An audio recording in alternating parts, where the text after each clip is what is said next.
UGC net, MP set या फिर आप एचपीएससी असिस्टेंट प्रोफेसर कोई भी एग्जाम दे रहे हैं जिनमें सभी में सेम सिलेबस है, तो यहाँ पर हम पढ़ने वाले हैं उससे संबंधित हिंदी नाटक यूनिट 8 जिसमें अंधेर नगरी नाम का नाटक आपका सिलेबस में लगा हुआ है। अंधेर नगरी का हम सबसे पहले यहाँ पर जो इम्पोर्टेंट इसके तथ्य हैं उनको देखेंगे और उसके बाद में हम इसके एमसीक्यू भी करेंगे। तो आप कहीं मत जाना, पूरी वीडियो ज़रूर देखना, आपको पूरा फ़ायदा तभी मिलेगा। तो चलते हैं हम बिना देरी किए। अंधेर नगरी भारतेंदु हरिश्चंद्र के द्वारा लिखा गया नाटक है। जो भी इम्पोर्टेंट प्रश्न आपसे पूछा जा सकता है वो सब आपको इस वीडियो में मिल जाएगा। बाद में मुझे कमेंट में आप ज़रूर बताइएगा कि आपको किस तरीके से पढ़ना पसंद है। केवल और केवल आप एमसीक्यू चाहते हैं या केवल आपको थ्योरी चाहिए या फिर थ्योरी के साथ में एमसीक्यू कंटेंट प्लस पीवाईक्यू, ठीक है? तो सबसे पहले यहाँ पर देख लीजिए, अंधेर नगरी भारतेंदु हरिश्चंद्र के द्वारा लिखा गया नाटक है। याद रखना, इसका प्रकाशन वर्ष है 1881 ईस्वी, ठीक है? 1881 में ये प्रकाशित हुआ था। ध्यान रखना 1881 ईस्वी। यह नाटक 6 अंकों में विभक्त है, ठीक है? ये जो नाटक है अंधेर नगरी, ये 6 अंकों में लिखा गया नाटक है। प्रहसन शैली में लिखा गया है। इस नाटक में तत्कालीन समय में, ठीक है? प्रहसन शैली याद रखना किस शैली में लिखा गया है, प्रहसन शैली। और इस नाटक में तत्कालीन समय में सत्ता की विसंगतियों, मूर्खता और उससे उपजी परिस्थितियों का व्यंग्यात्मक चित्रण किया गया है। तो यहाँ से कम आपके 3-4 इसी पैराग्राफ से प्रश्न बन सकते हैं। आगे हम ज़रूर देखेंगे इन प्रश्नों को। आगे है पृष्ठभूमि क्या कहती है इसकी। ये जो नाटक है भारतेंदु हरिश्चंद्र द्वारा एक ही दिन में रचा गया नाटक था, ठीक है? एक ही दिन में, इम्पोर्टेंट यहाँ पर लाइन देख लीजिए, एक दिन में रचा गया नाटक था और उसी दिन दशा अश्वमेध घाट पर इसे खेला भी गया था। तो अंधेर नगरी जो नाटक है ये कहाँ पर खेला गया था? ये दशा अश्वमेध घाट पर खेला गया था। इम्पोर्टेंट थिंग है, देख लीजिए। यह भी कहा जाता है कि भारतेंदु जी ने एक जमींदार को लक्ष्य करके उसे सुधारने के लिए ये नाटक लिखा था, ठीक है? सुधारने के लिए लिखा गया ये नाटक है, ये ज़रूर याद रखिएगा। भारतेंदु ने इसे प्रहसन कहा था। तो ये पूछा जाता है नाटक किस प्रकार का है? तो ये प्रहसन है ना? इसको ज़रूर याद रखना। अगर आपको ये वीडियो पसंद आती है तो प्लीज़ ज़्यादा से ज़्यादा सपोर्ट, शेयर और लाइक, सब्सक्राइब करके जाएँ ताकि मुझे आगे आपका इसी तरह की वीडियोज़ बनाने के लिए मोटिवेशन मिले। नाटक की विषय वस्तु, डेली जो क्लासेस हैं वो आपको यहाँ से मिलती रहेंगी। सुबह 10 बजे, आज थोड़ा लेट हो जाएगा लेकिन कल से करेक्ट 10 बजे आपको ये क्लास अपलोड हो जाएगी और एक क्लास शाम की आपको आपके लिए अपलोड हो जाएगी टॉपिक वाइज़ एमसीक्यू की, जो कि आपको 6 बजे या 7 बजे के बीच में मिलेगी। नाटक की विषय वस्तु, ये नाटक मनोरंजन को आधार बनाकर तात्कालिक व्यवस्था पर कड़ा प्रहार करता है। इस नाटक की विषय वस्तु क्या है? तो ये मनोरंजन को आधार बनाकर तात्कालिक उस समय की जो व्यवस्था थी उस पर कड़ा प्रहार करता है। नाटक में शासक की भ्रष्टता दिखाई गई है, धार्मिक विसंगतियां दिखाई गई हैं और हिंदुस्तान की कमियों की तरफ ध्यान अ, इंगित किया गया है, ठीक है? ध्यान खींचा जा रहा है यहाँ पर हिंदुस्तान में जो भी उस समय की कमियां थी। इसमें लालच छोड़कर ज्ञानी एवं समझदार बनने की नसीहत भी लेखक के द्वारा दी गई है, ठीक है? भारतेंदु हरिश्चंद्र जी ने इसमें लालच को छोड़ने की बात कहता है और हमें क्या करना है? ज्ञानी और समझदार बनना चाहिए। इस नाटक में आदर्शहीनता, अनैतिकता और मानसिक गुलामी का खाका खींचते हुए असत्य पर सत्य की विजय दिखलाई गई है। ये जो आपको नोट्स दिखाई दे रहे हैं इसके, ये नोट्स अगर आप चाहते हैं तो आपको मिल भी सकते हैं। आगे के लिए या फिर इसी एग्जाम के लिए ई-बुक के रूप में भी उपलब्ध हैं, आप एप्लीकेशन से ले सकते हो। भारतेंदु ने इस नाटक में कई गीत एवं नीति वचन रखे हैं। ये ध्यान रखना, भारतेंदु ने इस नाटक में कई गीत रखे हैं और नीति वचन रखे हैं। हलवाई वाले प्रकरण की तुकबंदी देखकर ऐसा लगता है कि भारतेंदु हरिश्चंद्र पर पारसी थिएटर का भी थोड़ा प्रभाव है। ठीक है? पारसी थिएटर का प्रभाव है भारतेंदु जी पर। ये किससे कैसे प्रतीत होता है, किस चीज़ से ऐसा लगता है? तो ये हलवाई वाले प्रकरण की तुकबंदी देख करके ऐसा लगता है। नीति उपदेश द्वारा पाठकों को जगाने का आग्रह इसमें किया गया है। यह आज भी सर्वाधिक खेले जाने वाले नाटकों में एक है, ठीक है? ये अच्छे से याद रखना है, आज भी सबसे अधिक खेला जाने वाला नाटक कौन-सा है? तो ये अंधेर नगरी है जो कि 1881 में प्रकाशित हुआ है। इसका सारांश देख लेते हैं, प्रमुख कथन इसके देख लेते हैं। पहला अंक, इसमें 6 दृश्य दिखाए गए हैं। अब इन 6 दृश्यों में आपको अच्छे से एक बार हल्का-सा देख लेना है। पहला अंक, इसमें बाह्य प्रांत को दिखाया गया है। बाह्य प्रांत यानी कि गाँव के बाहर का जो हिस्सा है उसको दिखाया गया है। इसमें महंत है, नारायण दास एवं गोवर्धन दास प्रस्तुत होते हैं। तो पहले अंक में कौन-कौन आता है? महंत आता है और महंत के 2 शिष्य हैं, नारायण दास और गोवर्धन गोवर्धन दास। वो क्या करते हैं, भिक्षा माँगने के लिए आते हैं और महंत भिक्षा माँगने के क्रम में अपने दोनों शिष्यों को अधिक लोभ ना करने का उपदेश भी देते हैं, ठीक है? अपने दोनों शिष्यों को वो समझा रहे होते हैं कि हमें अधिक लालच नहीं करना है, जो हमें मिल जाए, जो हमें श्रद्धा से कोई भी दे दे, उसको भिक्षा के रूप में ग्रहण कर लेना है। और ये गीत भी गाते हैं साथ में, राम भजो, राम भजो, राम भजो भाई राम भजो। ठीक है, ये महेंद्र जी गीत गाते हैं। ये गीत आपसे पूछा जा सकता है। दूसरा अंक आता है फिर बाजार का, वो बाजार में पहुँचते हैं। बाजार के इस दृश्य में कौन-कौन आते हैं, तो कबाब वाला, नारंगी वाला घासीराम, जो कि चना वाला है घासीराम, हलवाई कुंजड़िन, कुंजड़िन यानी कि जो सब्जी वाली है, ठीक है? ये सब्जी वाली कुंजड़िन है। मुगल मेवा वाला है, पाचक वाला, मछली वाला, साइत वाला कौन है? ब्राह्मण है। बनिया जैसे पात्र इसके अंदर आते हैं बाजार में, तो आप जानते हैं सभी होते ही हैं और अपना-अपना सौदा यहाँ पर बेचते हैं। इस अंक में ही भारतेंदु जी ने हिंदुस्तान की कमी को कुंजड़िन के माध्यम से कहलवाया है। तो कुंजड़िन सब्जी बेचते हुए क्या कहती है? हिंदुस्तान का मेवा फूट और बेर, ठीक है? हिंदुस्तान का मेवा फूट और बेर, इस तरीके से वो जो सब्जी वाली कुंजड़िन है वो गा रही होती है, हिंदुस्तान का मेवा फूट और बेर, ठीक है? ये उस समय की जो कमियाँ थी हमारे देश में, उनको यहाँ पर उजागर किया गया है इस पंक्ति के माध्यम से। वहीं दूसरी तरफ ब्राह्मण का अपनी जात बेचना, धर्म एवं कर्म से विहीन हो जाना भी इसी अंक में दर्शाया गया है। ठीक है? जो ब्राह्मण है वो क्या करता है, अपनी जात बेचता है, धर्म और कर्म से विहीन होने का जो प्रस्तुतिकरण है वो इसमें किया गया है। निम्नलिखित पंक्तियों के माध्यम से इसमें पंक्तियाँ क्या कहता है, ब्राह्मण कहता है, जात ले जात टके सेर जात, जात ले जात टके सेर जात, टके के वास्ते धर्म और प्रतिष्ठा दोनों बेचें, टके के वास्ते झूठी गवाही दें, ठीक है? टके के वास्ते धर्म और प्रतिष्ठा बेचें, टके के वास्ते क्या दें? झूठी गवाही दें, वेद धर्म कुल मर्यादा मर्यादा, ठीक है? मर्यादा लिखा हुआ है, मर्यादा है ये। सच्चाई सच्चाई बढ़ाई सब टके सेर, ठीक है? तो जात ले जात टके सेर जात, ये पंक्ति किसके द्वारा कही गई है? ये ब्राह्मण ने कही है, ये दूसरे अंक के अंदर। इसी अंक में पाचक वाले के द्वारा भी देश में व्याप्त भ्रष्टता उजागर की गई है। पाचक वाला गीत गा-गा के करके अपना चूरन बेचता और क्या कहता है, साहब लोग जो चूरन खाता, सारा हिंद हजम कर जाता। ठीक है? सारा हिंद हजम कर जाता, यानी कि उस समय अंग्रेजों का गुलाम था हमारा देश। उस समय ये पंक्तियाँ हैं जो कही गई हैं, उस समय की बुराइयाँ थी, जिन पर प्रहार भारतेंदु जी ने किया है। अंधेर नगरी चौपट राजा, टके शेर भाजी, टके शेर खाजा। ये भी जो पंक्तियाँ हैं वो कौन बोलता है, तो गोवर्धन दास के द्वारा द्वितीय अंक में ही कही जाती हैं। इम्पोर्टेंट एक-एक लाइन यहाँ से इम्पोर्टेंट है, अगर आपको नहीं लगे तो मुझे कमेंट में बताना। अगर आपको इम्पोर्टेंट लगती है क्लास तो प्लीज़ ज़रूर बताना, मुझे आपका कमेंट ही है जो मुझे आगे की क्लासेस करने के लिए मजबूर करेगा, ठीक है? जो मुझे बताएगा कि मुझे आगे क्या करना है। तीसरा अंक यहाँ पर जंगल का आता है। गोवर्धन बाजार से 7 पैसे में खरीदी हुई ढाई सेर मिठाई लेकर के गुरुजी से मिलता है। गोवर्धन बाजार में ही रह जाता है, ठीक है? और बाजार से वो क्या होता है, 7 पैसे में ढाई सेर मिठाई मिलती है। ये इम्पोर्टेंट क्वेश्चन है, यहाँ पर ध्यान रखना। 7 पैसे में कितनी मिठाई लेके आता है गोवर्धन? तो ये ढाई सेर मिठाई लेके आती है। ढाई सेर का मतलब है 2.5 किलो, ठीक है? और गुरुजी से फिर मिलता है। तो गुरुजी पूछते हैं कि बच्चा किस धर्मात्मा की कृपा हो गई जो इतनी सारी मिठाइयाँ तुम्हें दे दी? तब गोवर्धन महंत को टके सेर वाली दास्तान सुनाता है। ठीक है? जो गोवर्धन दास है, वो अपने गुरु को क्या सुनाता है? टके सेर वाली दास्तान सुनाता है।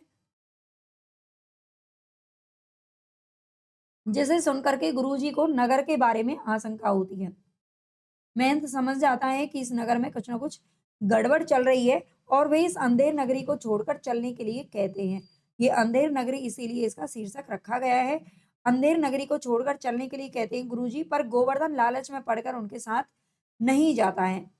ठीक है? गोवर्धन को ऐसा लगता है यहाँ पर इतना सस्ता सब कुछ मिल रहा है और यहाँ पर इतना मतलब मैं तो आराम से मज़े करूँगा, इसलिए वो अपने गुरु के साथ नहीं जाता है। सैत सैत आगे कहता भी है, महंत जी आगे कहते हैं, सैत सैत सब एक से जहाँ कपूर कपास। सैत सैत का मतलब होता है फ्री, सब कुछ फ्री मिल रहा है, कपूर हो या फिर कपास हो, है ना? सब कुछ फ्री जैसा मिल रहा है। ऐसे देश कुदेश में कभ्यऊ कभऊ ना कीजिए बास। ठीक है?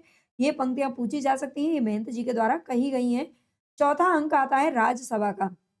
इस अंक में पिनक में बैठा राजा एक फरियादी की बकरी मर जाने पर कल्लू बनिया कारीगर चूने वाले बिस्ती गडरिया को छोड़कर अंत में अपने कोतवाल को ही फांसी का दंड दे देता है। यहाँ पर क्या है, राजा बैठा हुआ है और राजा राजा की राजसभा लगी हुई है। राजसभा में एक फरियादी आता है जिसकी बकरी मर गई होती है, ठीक है? और बकरी के मरने की जब तहकीकात राजा करता है, उसकी जो कार्यवाही है, वो शुरू होती है, पूछताछ शुरू होती है, तो पहले इसमें बहुत सारे लोगों पर क्या लगता है, इल्ज़ाम लगता है और बाद में क्या करता है जो राजा, वो अपने कोतवाल को ही फांसी का दंड सुना देता है। ये मैं आपको शॉर्ट में पढ़ा रही हूँ, ठीक है? अगर आप ये इम्पोर्टेंट पूरा देखेंगे, तो आपको अच्छे से समझ में आ जाएगा। इससे भी समझ में आ जाएगा आपके पेपर के लिए तो, ठीक है? क्योंकि सारी अंत में वह इस निर्णय पर पहुँचता है कि उसकी सवारी निकलने के कारण ही क्या होता है, बकरी दब करके मर गई थी। कोतवाल की सवारी निकल रही थी और और उस सवारी के निकलने की वजह से चाहे इल्ज़ाम किसी पर भी लगा तो उसकी बकरी मर गई थी। राजा इस नतीजे पर पहुँचता है और अपने कोतवाल को फांसी की सज़ा सुना देता है। ये नाटक का सबसे रोचक अंग है, ये ध्यान रखना। चुप रहो, तुम्हारा न्याय न्याय यहाँ ऐसा होगा कि जैसा जम के यहाँ भी ना होगा, ठीक है?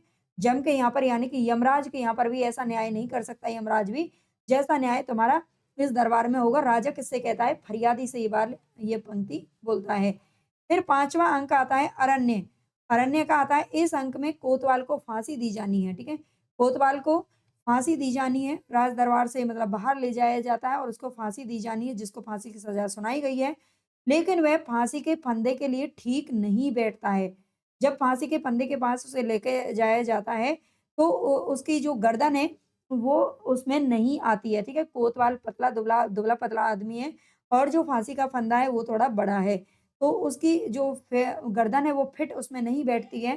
तो राजा किसी मोटी गर्दन वाले आदमी की खोज करने का आदेश दे देता है ना? उसने फंदा छोटा नहीं किया है, ये अंधेर नगरी इसमें दिखाया जा रहा है, ठीक है? लेखक के द्वारा। इसमें फंदे को छोटा नहीं किया गया है। फांसी तो कोतवाल को दी जानी थी, है ना? तो भई दूसरा क्यों? लेकिन उसने क्या किया है कि किसी ऐसे आदमी को पकड़ के लाओ जिसकी इतनी मोटी गर्दन हो, जिसमें ये फंदा फिट हो जाए, ठीक है? गर्दन मोटी होने के कारण फांसी के लिए गोवर्धन दास प्यादों के द्वारा पकड़ लिया जाता है। अब गोवर्धन दास उसी बाजार में घूमता हुआ मिलता है वहीं पर, और जो राजा के जो आदमी हैं, जब वो घूमते-घूमते किसी मोटी गर्दन वाले आदमी को पकड़ने जाते हैं, तो उन्हें गोवर्धन दास दिख जाता है जिसकी मोटी गर्दन है, और वो उसको पकड़ के ले जाते हैं और तमाम फरियादों के बावजूद उसे फांसी के लिए घसीट लिया जाता है। और बाद में कहते हैं, वेश्या जोरू एक समाना, ठीक है? वेश्या जोरू एक समाना, अंधाधुंध मच्यो सब देसा, मानहु राजा रहित विदेसा। ये गोवर्धन दास की पंक्ति है जो कि इसी अंक से ली गई है, ठीक है? अंधाधुंध मच्यो सब देसा, मानहु राजा रहित विदेसा, मतलब सब देशों में क्या मच रहा है, सारे राज्यों में सब जगह पर अंधाधुंध मचा पड़ा है ना? मान लीजिए जैसे कि राजा इस देश में रहता ही ना हो, ये गोवर्धन दास के द्वारा कहा गया है। फिर आता है छठा अंक शमशान। जैसे ही गोवर्धन दास फांसी पर चढ़ने को होता है, फांसी पर उसे चढ़ने का आदेश दे दिया जाता है और फांसी पर चढ़ने के लिए जब वो तैयार होता है, तो गुरु और नारायण दास वहाँ तक पहुँच जाते हैं, ठीक है? उसका जो गुरु है महंत, महंत और नारायण दास वहाँ पर आ जाते हैं। महंत अपनी चतुर बुद्धि के द्वारा बैकुंठ जाने की बात कहकर सबको फांसी चढ़ने के लिए उद्वेलित कर देता है। तो महंत क्या करता है, अपनी चालाक बुद्धि है उसकी, है ना? और अपनी चतुर बुद्धि के द्वारा बैकुंठ, वो ये कहता है कि जो भी इस फांसी के फंदे पर चढ़ जाएगा, उस वो सीधा का सीधा कहाँ जाएगा? बैकुंठ जाएगा, ठीक है? तो सारे लोग क्या करते हैं? उत्साहित हो जाते हैं कि भई हमको बैकुंठ जाना है, हमको बैकुंठ जाना है। अंत में बैकुंठ की इच्छा से राजा स्वयं ही फांसी पर चढ़ जाता है। आगे, जहाँ ना धर्म ना बुद्धि नहीं, नीति ना सुजन समाज, ते ऐसे ही आपहु नसें जैसे चौपट राज। ये महंत के द्वारा ये पंक्ति उस समय पर कही जाती है कि ना, जहाँ पर ना तो धर्म है, ना ही बुद्धि है, ना नीति है और ना ही सज्जन है ना? ना ही सज्जन समाज है। तो ऐसे ही आपहु नसे जैसे चौपट राज। तो इस तरह से यहाँ पर सब कुछ चौपट हो जाता है। तो ये महंत के द्वारा कहा गया है। नोट, इस प्रहसन में कुल 28 पात्र हैं, तो एक बार इसके पात्र हम नज़र मार लेते हैं। नाटक के सभी पात्र कौन-कौन हैं? महंत एक साधु है, गोवर्धन दास, नारायण दास दोनों उसके शिष्य हैं। कबाब वाला कबाब बेचने वाला घासीराम चना बेचता है, नारंगी वाला नारंगी बेचता है, हलवाई मिठाई बेचने का काम करता है, कुंजड़न सब्जी बेचती है, मुगल मेवे और फल बेचने का काम करता है, पाचक वाला चूरन विक्रेता है, मछली वाली मछली बेचती है, जात वाला जाति बेचता है। ठीक है? जात वाला जो कि ब्राह्मण है, चौपट राजा है पूरी तरह से। मंत्री चौपट राजा के मंत्री हैं, 2 नौकर राजा के 2 नौकर हैं। फरियादी राजा से न्याय माँगने आता है जिसकी बकरी मर जाती है। कल्लू बनिया जिसकी दीवार गिरने से फरियादी की बकरी मरी थी, ठीक है? कल्लू बनिया की दीवार गिरने से फरियादी की बकरी मर गई थी। कारीगर कल्लू बनिया की दीवार बनाने वाला था, ठीक है? बकरी मरी थी, कल्लू बनिया को वहाँ पर इल्ज़ाम लगता है कि इसकी दीवार से मेरी बकरी मरी। लेकिन जब पता चलता है तो कल्लू बनिया से पूछा जाता है कि दीवार किसने बनाई? तो कारीगर को पकड़ लिया जाता है जिसने दीवार बनाई थी। फिर दीवार कल्लू बनाने जो मिस्त्री है, जिसने दीवार बनाई थी कारीगर, वो ये कहता है कि दीवार बनाने के लिए जिसने मसाला तैयार किया था, वो अच्छा नहीं किया था, तो चूने वाले को पकड़ा जाता है। फिर चूने वाला कहता है कि दीवार बनाने के लिए मसाले में जो पानी डालने वाला था, उसने पानी सही मात्रा में नहीं डाला, इसलिए भिस्ती को पकड़ लिया जाता है। कसाई भिस्ती के लिए मसक बनाने वाला, भिस्ती के लिए मसक जिसने बनाई थी, उसको पकड़ा जाता है। गडरिया कसाई को भेड़ बेचने वाला, कसाई को भेड़ जिसने बेची थी उसको पकड़ा जाता है। 4 सिपाही जो कि राजा के सिपाही हैं, इसमें मंत्री हैं, ठीक है? सिपाही हैं इसके, ये भी पात्र हैं, कोतवाल है और इसके अलावा माली है, ठीक है? तो ये सारे 28 टोटल इसमें पात्र हैं और इसके अलावा एक बनिया है। महत्वपूर्ण एमसीक्यू प्रश्न इस वजह से हम देखते हैं एक बार।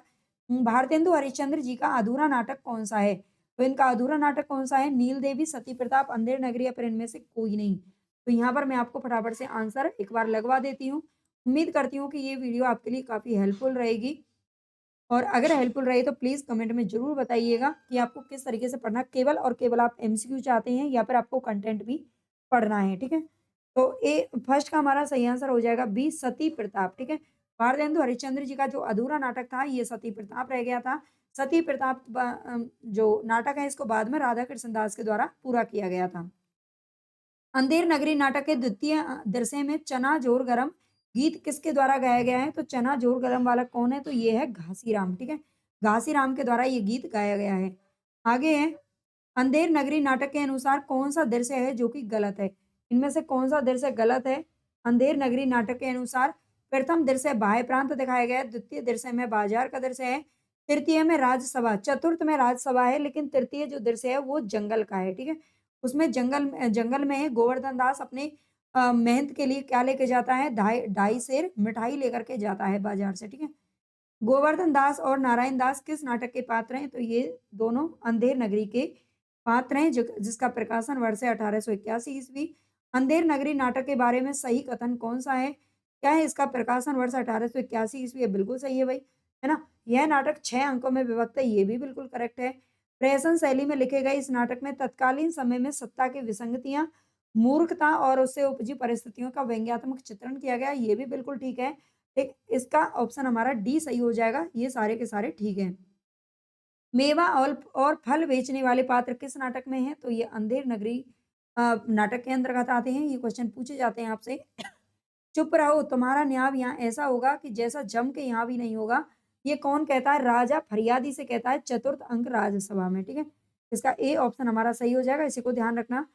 जहाँ ना धर्म ना बुद्धि नहीं नीति ना सुजन समाज ते ऐसे ही आपहूँ नसे जैसे चौपट राज। ये महंत कहता है 6वें अंक शमशान के अंदर, ठीक है? जब राजा फांसी पर चढ़ जाता है। जात ले जात टके शेर जात, टके के वास्ते धर्म और प्रतिष्ठा दोनों बेचें, टके के वास्ते झूठी गवाही दें, वेद धर्म कुल मर्यादा, सच्चाई बढ़ाई सब टके शेर। ये जात वाला जो ब्राह्मण है ये कहता है द्वितीय अंक में, ठीक है? ये वाला जो पंक्ति है ये गीत गाता है। अंधेर नगरी चौपट राजा टके शेर बाजी टके शेर खाजा, ये वाली पंक्ति कौन गाता है ये गीत? तो ये गोवर्धन दास गाता है द्वितीय अंक के अंदर। सैंत सैंत सब एक से जहाँ कपूर कपास, ऐसे देश को देश में कबहू ना कीजिए बास। ये महंत जी कहते हैं तृतीय अंक जंगल के अंदर। अंधेर नगरी के किस अंक में गोवर्धन दास राग काफी में गाता है? अंधेर नगरी अनबूझ राजा टके शेर बाजी टके शेर खाजा। तो ये यहाँ पर हमारा सही आंसर कौन सा हो जाएगा? ये किस में गाता है? तो हमारा डी ऑप्शन सही है यहाँ पर अरण्य, ठीक है? अरण्य नाम से ये जो अंक है वो लिखा गया है और अरण्य में किस गोवर्धन दास गाता है अंधेर नगरी अनबूझ राजा टका शेर बाजी टके शेर खाजा, और ये कब गाता है? जब उसको पकड़ लिया जाता है। अंधेर नगरी में गोवर्धन दास को नगरी का नाम अंधेर नगरी किसने बताया था? तो यहाँ पर हमारा 13 में सही आंसर हो जाएगा हलवाई, ठीक है? अंधेर नगरी का नाम किसने बताया था? तो हलवाई ने बताया था। अंधेर नगरी नाटक के अंक 1 में पात्र कौन-कौन है? तो इसका जो पहला अंक है वो बाह्य प्रांत से संबंधित है। इसमें महंत, नारायण दास, गोवर्धन दास तीनों इसके पात्र हैं, ठीक है? 1, 2, 3 तीनों इसके पात्र हैं। घासीराम दूसरे का पात्र है द्वितीय अंक में, ठीक है? बाजार में आता है ये, पहले अंक में शामिल नहीं है। अंधेर नगरी नाटक के पूर्व प्रकाशित नाटक कौन-सा नहीं है? तो अंधेर नगरी नाटक से पहले जो प्रकाशित नहीं हुआ था वो सती प्रताप नहीं हुआ था, बाकी सारे के सारे इससे पहले नाटक हो चुके थे प्रकाशित। अंधेर नगरी नाटक के अंक 1 में पात्र कौन-सा नहीं है? कौन-सा नहीं है? नहीं पूछ रहा है, तो महंत नारायण दास, गोवर्धन दास तीनों हैं, लेकिन चूर्ण वाला नहीं है। ये अलग-अलग एग्ज़ाम में प्रश्न पूछा गया है। राजा यह सुनकर कि इस शुभ सैयत में फांसी चढ़ने वाला सीधा बैकुंठ जाएगा, स्वयं कोई फांसी पर चढ़ाने की आज्ञा देता है। इस तरह अन्यायी और मूर्ख राजा स्वतः ही नष्ट हो जाता है। तो ऐसा किस दृश्य में होता होता है? ये 6वें दृश्य में होता है, जो कि श्मशान से संबंधित है। नेक्स्ट है, अंधेर नगरी के किस दृश्य में मिठाई खाते और प्रसन्न होते मोटे हो गए गोवर्धन दास को 4 सिपाही पकड़कर फांसी देने के लिए ले जाते हैं? तो ऐसा किस दृश्य में होता है? 5वें दृश्य में होता है, जो कि अरण्य से संबंधित है। नेक्स्ट है, सैत सैत सब एक से जहाँ कपूर कपास, ऐसे देश को देश में कबहू न कीजे वास। ये कहाँ तो था, ये पंक्ति किसकी है? तो महंत की है। पहला क्वेश्चन ये पूछा गया था। लेकिन ये जो पंक्ति है वो किस दृश्य से ली गई है? तो यहाँ पर हमारा सही आंसर क्या हो जाएगा? तीसरे दृश्य यानी कि जंगल में ऐसा उन्होंने कहा था, ठीक है? जब गोवर्धन दास मिठाई लेकर के जाता है तब महंत ये वाली बात बोलते हैं। अंधेर नगरी के चौपट राजा के दरबार और न्याय का चित्रण किस दृश्य में हुआ है? तो ये हुआ है भाई चौथे दृश्य में, ठीक है? 20 में हमारा ऑप्शन सही क्या हो जाएगा? ये चौथे दृश्य में हुआ है, हालाँकि इसमें थोड़ा आंसर नहीं दे रखा है। 20 में दरबार और न्याय का जो चित्रण है वो राज्यसभा चौथा दृश्य है, ठीक है? याद रख लेना। मैं एक्चुअली पेन नहीं है, मैं लिख नहीं पाऊँगी, ठीक है? शहर के बाजार का दृश्य है जहाँ सब कुछ टके सेर बिक रहा है। गोवर्धन दास बाजार की एक कपैयत देखकर आनंदित होता है। गोवर्धन दास बाजार की एक कपैयत देख कर के क्या होता है? आनंदित होता है और 7 पैसे पैसे में 2.5 सेर मिठाई लेकर अपने गुरु के पास लौट जाता है। ये किस दृश्य का कथानक है? तो यहाँ पर 21 में हमारा सही आंसर हो जाएगा दूसरे दृश्य। दूसरे दृश्य में वह बाजार में जाता है भिक्षा माँगने के लिए और वहाँ पर इतना सब कुछ इतना सस्ता जब बिकता हुआ देखता है, तो क्या करता है? बहुत खुश हो जाता है ना दूसरे दृश्य में। महंत अपने 2 चेलों के साथ दिखाई पड़ते हैं, जो अपने शिष्यों गोवर्धन दास और नारायण दास को पास के शहर में भिक्षा माँगने के लिए भेजते हैं। वे गोवर्धन दास को लोभ के बुरे परिणाम के प्रति सचेत भी करते हैं और दिखाते हैं कि लालच कैसा होता है। ये किस दृश्य का कथानक है? तो यहाँ पर हमारा सही आंसर हो जाएगा पहले दृश्य में, ठीक है? प्रथम दृश्य में ही ये दिखाया गया है, बाह्य प्रांत से संबंधित है। किसने अंधेर नगरी को कालजयी कृति कहा है? तो अंधेर नगरी को कालजयी कृति कहने वाले हैं रामविलास शर्मा। यहाँ पर बी ऑप्शन सही हो जाएगा। नारायण दास किस दिशा में प्रवेश करता है? तो नारायण दास जब भिक्षा लेने के लिए जाता है तो वो पूरब दिशा की ओर जाता है, ठीक है? पूरब दिशा की ओर प्रवेश करता है। अंधेर नगरी में अंक के बजाय किस शब्द का प्रयोग किया गया है? तो अंक के बजाय इसमें दृश्य शब्द का प्रयोग किया गया है। मानने योग्य नहीं होत कोउ कोरो पद पाए, भारतेंदु ने लिखा है, किस में लिखा है? इस नाटक की भूमिका में लिखा है या समर्पण में, पीठिका में या इनमें से कोई नहीं? तो यहाँ पर हमारा सही हो जाएगा समर्पण में, ठीक है? ये पंक्ति याद रखना, मानने योग्य नहीं होत कोउ कोरो पद पाए, इसमें भारतेंदु ने समर्पण में लिखा है। अंधेर नगरी क्या है? नाटक नाटिका नहीं, ये नाटक नाटिका नहीं है बल्कि ये प्रहसन है, ठीक है? ये क्या है? एक प्रहसन है। प्रहसन है, ये याद रखना, ठीक है? यहाँ पर चलो मैं लिख देती हूँ।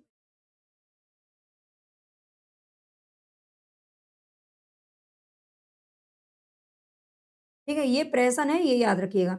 आगे अंधेर नगरी का प्रकाशन वर्ष कितना है? यहाँ पर आपको संवत में दे रखा है। आपने अभी पढ़ा है कि 1881 ईस्वी में पढ़ा है, ठीक है? 1881 क्या है? ईस्वी है, मैं एक बार लिखती हूँ यहाँ पर। और अगर इसमें से आप क्या करते हो? प्लस करते हो 57 वर्ष, ठीक है? 57 वर्ष अगर आपने प्लस किए तो आपका संवत निकल जाएगा। ये संवत निकालने का तरीका होता है। अगर आपको ईस्वी निकालनी है तो ईस्वी के लिए आपको क्या करना है? माइनस करना है, घटा देना है संवत में से और अगर संवत निकालना है तो प्लस करना है।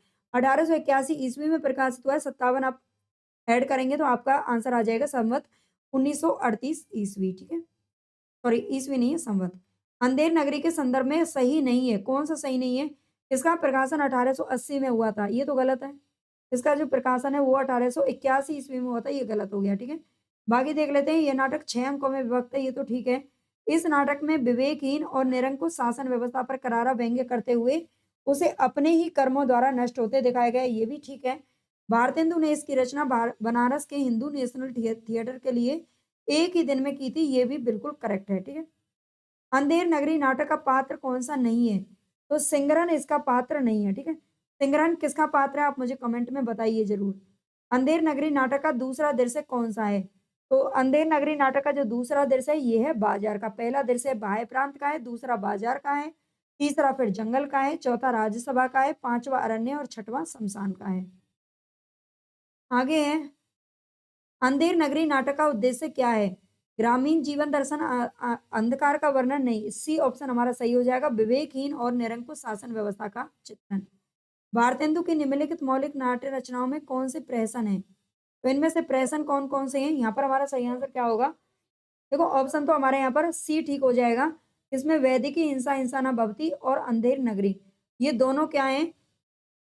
ये दोनों वैदिकी हिंसा हिंसा न भवति और अंधेर नगरी प्रहसन है, ये याद रखिएगा।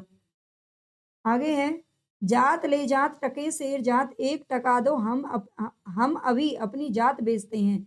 टके के वास्ते अंधेर नगरी में जात बेचने वाले ब्राह्मण के संवाद का व्यंग्यार्थ क्या है? तो यहाँ पर ए ऑप्शन हमारा सही हो जाएगा। यहाँ नगण्य साधारण विशिष्ट असाधारण सब एक ही भाव में बिक रहे हैं, ठीक है। चाहे कोई साधारण हो चाहे कोई असाधारण इंसान हो, सब एक ही भाव में बिक रहे हैं, ऐसा ब्राह्मण बोलते हैं।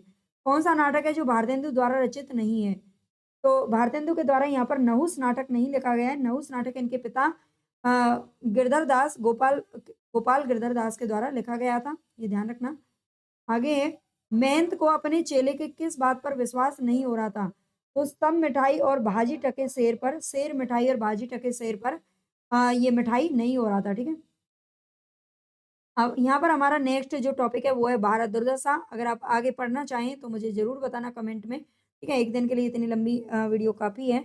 आप मुझे ज़रूर जितना ज़्यादा आप कमेंट करेंगे और मुझे बताएँगे कि भई आपको क्या पढ़ना है, उसी हिसाब से आपकी क्लासेज़ चलेंगी और कंटिन्यू इस चैनल पर आपके लिए यूजीसी नेट जब तक होगा, तब तक ये क्लासेस चलती रहेंगी बल्कि आगे भी चलती रहेंगी, ठीक है? और अगर आप पेपर फर्स्ट के लिए अभी तक आप विचलित हैं, परेशान हैं, आपको कुछ नहीं मिल रहा है, तो आप प्लेलिस्ट में जाकर भी चेक कर सकते हैं, वहाँ से भी आपको काफ़ी कुछ मैटर मिल जाएगा। अदरवाइज़ आप मेरे एप्लीकेशन आपको एप्लीकेशन की लिंक दे दी जाएगी कमेंट बॉक्स में, वहाँ से आप जाकर के केवल और केवल ₹199 में पेड कोर्स जुड़ सकते हैं और 1 महीने क्या बल्कि 25 दिन में भी आप बहुत अच्छे से वहाँ से तैयारी कर सकते हो। पूरी जो हमारी दृष्टि की और केवीएस मदान की जो बुक है, वहाँ से मैंने थ्योरी क्लासेस उसमें डाल रखी हैं और उसके अलावा आपको टॉपिक वाइज़ एमसीक्यू करवा रखे हैं और उसमें आपको 15 प्रैक्टिस सेट भी मिल जाएँगे, ठीक है? 15 प्रैक्टिस सेट उसमें करवा दिए जाएँगे, तो आप जाकर के वहाँ से उसको परचेज़ कर सकते हैं। आज ही अभी ऑफ़र में है और अच्छी से अपनी तैयारी को कर सकते हैं। हिंदी के लिए यहाँ से आपको पूरी हेल्प मिलती रहेगी। ओके, धन्यवाद। क्लास पसंद आई है तो लाइक ज़रूर करके जाएँ।